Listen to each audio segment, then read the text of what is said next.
Salutations and welcome to Reading Between the Lines. I am your host, the Water Dog, and today I'm going to continue my series on the summer releases. We're going to be doing the New Blood Brujah.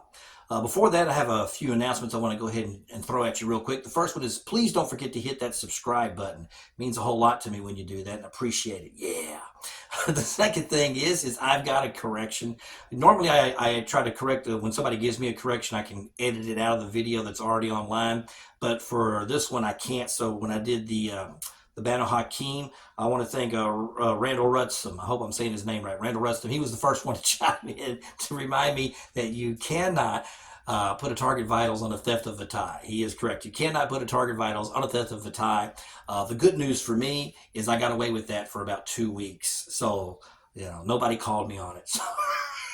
So for 2 weeks, I got away with, target vitals on the theft of a tie. So there you go. But thanks, Randall. Thanks for chiming in. Third thing is, gang, hey, don't forget, we're going to have that big, Dance Macabre tournament from November 30th through December the 3rd. It's all going to start on Thursday, November 30th.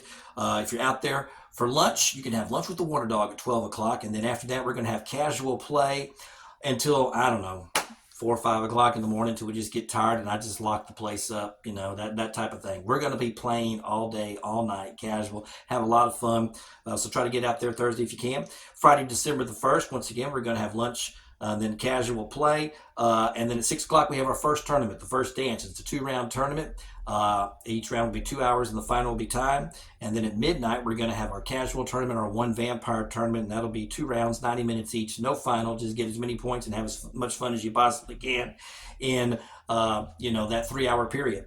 And then Saturday is the big tournament, Saturday, December the 2nd. That's the main dance. It's going to be starting at 12 o'clock. It's going to be 3 rounds and a final. The final will be untimed final. And then Sunday, the last day, the last dance, December 3rd, another tournament, 12 o'clock, 2 rounds and a final. And that final will be timed for 2 hours. So it's a big, good, fun week of excitement over here at the Lyons Den in Vidor, Texas for the Dance Macabre. So come join us all the way from November 30th through December the 3rd. All right, enough of that. Let's get to it. Let's look at some Brujah. Let me start by saying that I've been playing a lot of Brujah lately, and a lot of this stems back to when my Prince, Norm Brown, won our Taste of Vitae tournament with a 5th edition Brujah deck, and I liked his deck list. I have tinkered with his deck list and really have kind of made it my own, but the starting point was with his deck, because I've never really played Brujah before. I've not been a big Brujah player. So wanted to try something different. I liked his, and so his deck was the starting point for sure, and I've been tweaking it and really just kind of making it my own. So our 2 deck lists are really different, but do want to give Norm the credit because that was the starting point for me, and I've just enjoyed it. So when this New Blood set came out, I'm like, okay, it's the same as the Banu Hakim. You can take 2 of these New Blood decks and just put them together and make a deck. And so if you've got a new player that needs to get a deck to play with real quick, just get them 2 copies of the New Bloods and just weed it down to where you get about 77 cards and just play and rock and roll, because there's no doubt about it, they all play really, really well.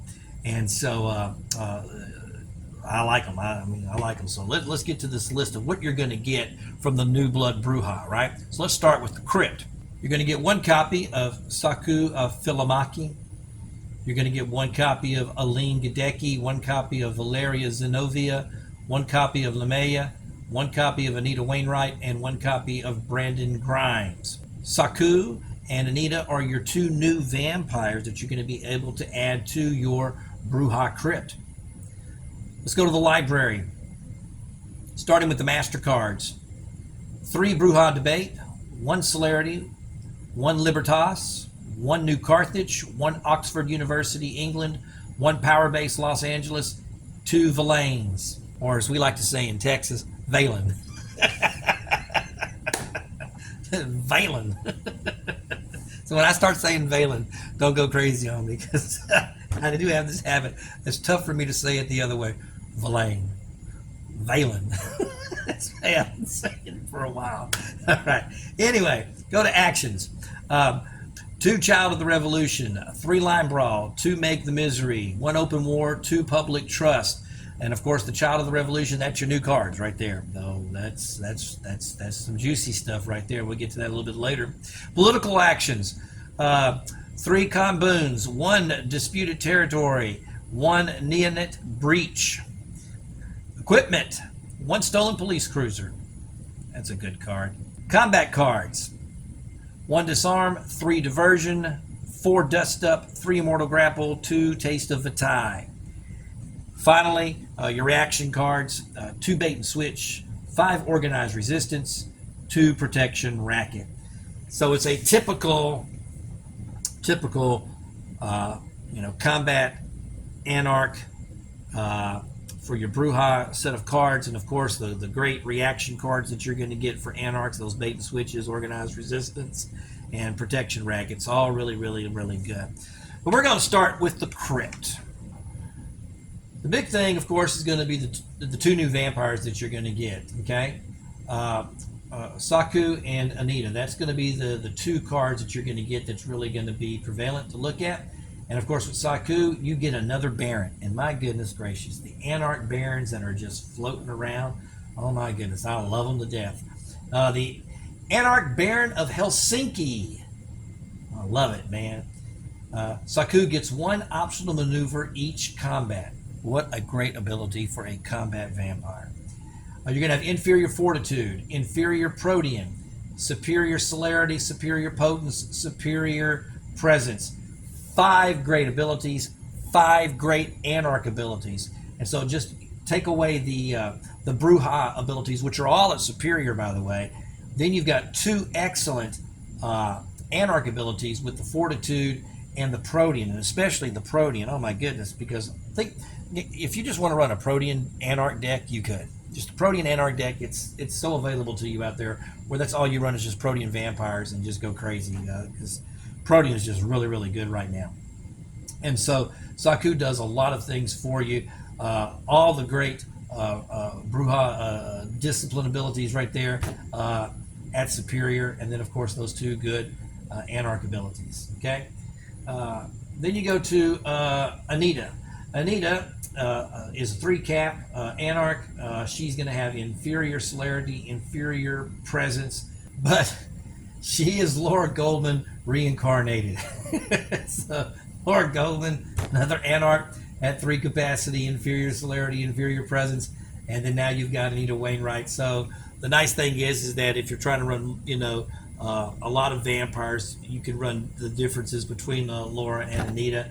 But for me and my Brujah deck, neither one of them will find a way into my Crypt currently, and that is because Anarch Barons are just too juicy and too good not to use right now. So let's have a look at what my Crypt would look like right now.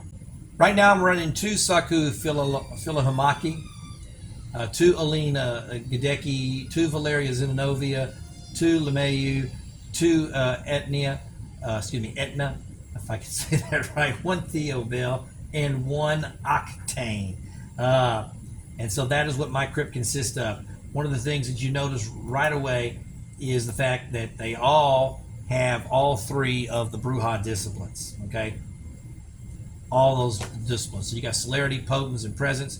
And then, of course, 5 of them are Barons. 5 Anarch Brujah Barons. It's just really good stuff, okay? So that's the the first thing and the second thing. You got the disciplines, and then, of course, you've got the titles. The next thing for me that I'm looking at is, of course, the type of cards I'm going to play with a Crypt like that. And then for me, of course, it's going to be combat. And this is my combat package that I'm using with my Brujah right now. Dust Up, Bollocks, Helfer, Leather, and Psych. Dust Up is, to me right now, probably my favorite Anarch card that I'm playing with right now would be Dust Up. And that is because with the Celerity, you get that strike dodge with an additional strike. And then with the Potence, you get that strike, hand strike at +2 damage. And it's just so good. You can load up with Dust Ups into your library and go. And then Bollocks just is a great complementary card to that. because with the celerity you get the maneuver or the press, and then with the presence, and this is one of the things I think players sometimes forget, because I know I have forgotten it from time to time, which is the fact that you can cancel an aim, frenzy, or grapple card as it is played by the opposing minion. And so that is really, really good to have that presence ability next to it. And then Helpful Leather gives you an inferior additional strike that doesn't count against the limit. And then, of course, Psych does what Psych has always done. So those 4 cards, they just make up the package for combat. And so, of course, what I like to do with my Brujah is to take an action, force combat, and then just go ballistic. Now, let's go back to our Crypt, and I want to focus in on the Potence Presence abilities, those 2 particular disciplines right there. And notice that we're going to have 6 available vampires in our Crypt that have Potence Presence at superior. And the reason why I like that is because I love to play with these 2 cards. I love Show of Force and I love Iron Glare. Show of Force, when you have them at the inferior, they can bleed with +1 bleed, and if this action is blocked before range is determined during the first round of the resulting combat, this vampire can get +1 strength that combat. But at the superior, you get the +2 bleed and the +2 strength. And so you could take that action, and so even if they block the action, well, now all of a sudden you're talking about with Show of Force, and if you've got the superior, you're striking with your strikes with Dust Up, for 5. And if you're with Theo Bell, you're striking for 6, or if you're Valeria, you're striking for 6. And so that's pretty good. Pretty darn skippy good. So I like that. Then, of course, you follow that up with Iron Glare, especially at the superior, because with Iron Glare at the inferior, you get the 2 votes during the referendum, and at the superior, you get that +2 bleed. And so I love it over Monkey Wrench. I know Monkey Wrench is a great Anarch bleed card, but I like Iron Glare when I'm playing the Brujah because it doesn't cost me any blood off my vampire. Once again, you know me, if I don't have to pay for it, I love it even more. And so that's why I like sticking Iron Glare in this deck. Because number one, your Brujah are going to vote, so you're going to have, of course, Reckless Agitation, KRC, whatever it is that you're going to be using for your votes. And then, of course, Iron Glare plays into all of your vampires. All of your vampires can use Iron Glare for the +2 votes. And then, of course, when you bleed, then you get that +2 bleed. And what I love about it, especially mid to late game, by the time you started beating up a few vampires and stuff and they're unwilling to block, well, all of a sudden with Show of Force and Iron Glare, you're bleeding for 5. You're bleeding for 5, and 2 of those hits, and then you've ousted somebody. So I love those 2 cards a whole lot with this deck, with my Brujah, and especially with this Crypt. So they work really, really well. Last but not least, let's talk about the Child of the Revolution. This card here is probably one of the best cards that you're going to get out of the New Blood sets. It's a new card, and what it is it's just simply a baby vampire for you. +1 stealth action, requires a non-sterile Baron. Put this card in play, it becomes a 1 capacity, non-unique Anarch vampire of the same clan as the acting vampire and must hunt this turn. You can search your library, shuffle afterwards, hand and/or ash heap for a Discipline Master card and put it on this new vampire. So it is a vampire that costs you 1. That's it. 1. Much better than Embrace. And so what I love about this really is we're going to be talking about this a little bit more on my next video, but let's go. Well, when I get to 2 videos from now, because I think I got Gangrel next. But when we get to Ministry, and that is because of Waters of Duat. That's with Waters of Duat. Well, man, now you're talking, okay? Because Waters of Duat gives you a baby vampire for 1 as well, and so if you're playing Ministry Barons, well, you simply just Child, Crimus Inc., Waters of Duat. Pretty good. Pretty darn good. And so you're just making baby vampires all over the place. And so you can do a lot of good things with that. So I really like Child a lot with Ministry. A whole lot with Ministry. Okay? So it's probably, like I said, the one of the best cards that's going to come out of this New Blood set. Well, gang, that's all I got time for, man. I appreciate you watching. Thank you very much, and I'm going to see you next time. This has been Reading Between the Lines. Y'all take care. Oh, you watched the whole video? Hey, thanks for watching, man. I appreciate it. If you like what you've been seeing, please don't forget to hit that subscribe button. Y'all take care.